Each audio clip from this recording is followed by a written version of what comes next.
Joining me now is the former director of the CIA, John Brennan, and he's a one-time station chief in Saudi Arabia. Director Brennan, welcome back to Meet the Press. Good morning, Chuck. As I was sort of joking with my staff earlier, it seems as if in the early parts of the Obama administration, if there was a problem between the Obama administration and Saudi Arabia, you were the one sent to try to mediate the situation. So let me ask you this. What is the CIA doing right now when it comes to what would you be doing right now trying to figure out this mystery?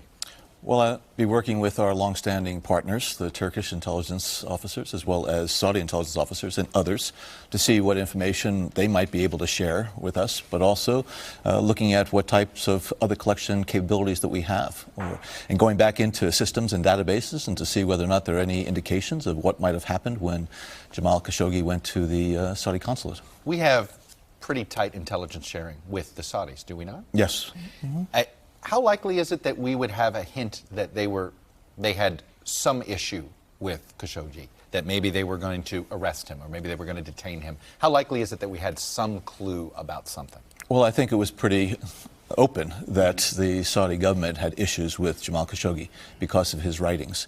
And so I wouldn't be surprised if U.S. diplomats, intelligence officers, were mindful about the potential for something to happen to Khashoggi, an arrest or detention. But unfortunately, what's our duty? What's the U.S. government's duty? If you have this information, you know, hey, the Saudi government might get aggressive with you.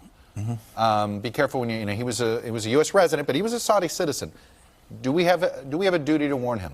If there's credible intelligence that somebody is under threat of violent attack, that will trigger a process to decide about the ability to warn that individual. I don't know what type of intelligence we had before his disappearance, but if it was an arrest or detention or a capture of Jamal Khashoggi, he is a Saudi citizen, even though he's an American resident. So I am unclear exactly whether or not that threshold for duty to warn was triggered, but it would have to have some type of threat of violence associated with it. I'm just curious, the release of Pastor Brunson by the Turks. The president said there was no connection.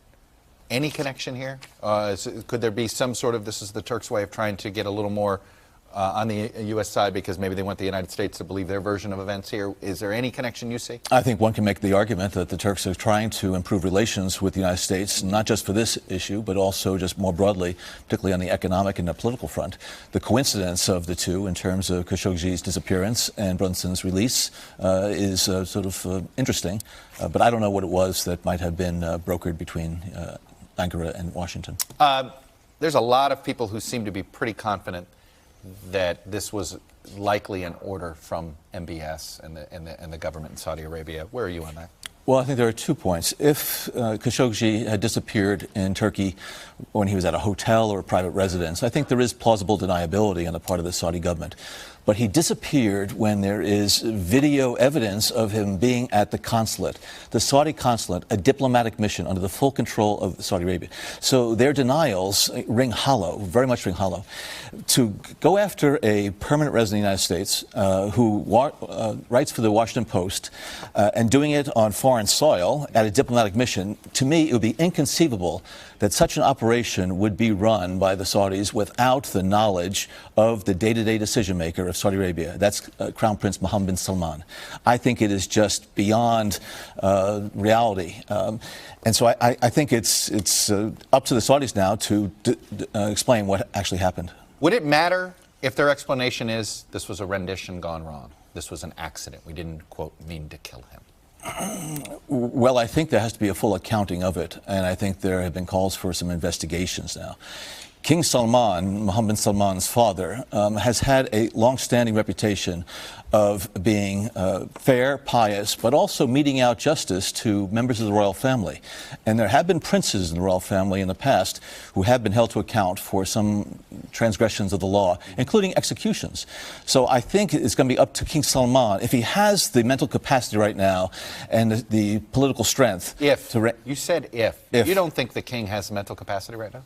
Well, he is aging, and there are indications that he has failed a bit. Mm-hmm. And whether or not now he is able to muster the strength and the capacity to find out what happened, including the role of his son. The issue with Saudi Arabia, it seems as if it's always been a transactional relationship between the United States and Saudi Arabia, no matter which party's been in the White House. Isn't it understandable that Saudi Arabia always thinks at the end of the day, the U.S. needs them more and will overlook these things? Is that what MBS was possibly gambling on? Well, the strength of the U.S.-Saudi relationship goes back many, many years. But I think in particular, MBS has been emboldened. He is a very bright, ambitious, and aggressive individual, and clearly is trying to make changes in Saudi Arabia. But his relationship with the White House, with Donald Trump, as well as with Jared Kushner, I think probably gave him increased confidence to do some of these things in a more aggressive way. Look what has happened in Yemen and that awful, awful, tragic war. But I also think that Donald Trump's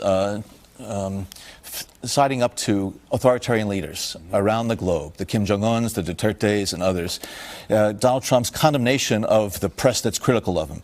Donald Trump's continued dishonesty and denials of the reality, even when all facts point against it. I think that has encouraged MBS to go along this road. Would you put MBS in the same column as Putin and Kim Jong-un? I would put him clearly in the authoritarian, autocratic camp. Absolutely. All right, John Brennan, former director of the CIA. Thanks for coming on, sharing your expertise and your views. Thanks, Chuck. Much appreciated. Hey, NBC News fans, thanks for checking out our YouTube channel. Subscribe by clicking on that button down here, and then click on any of the videos over here to watch the latest interviews, show highlights, and digital exclusives. Thanks for watching.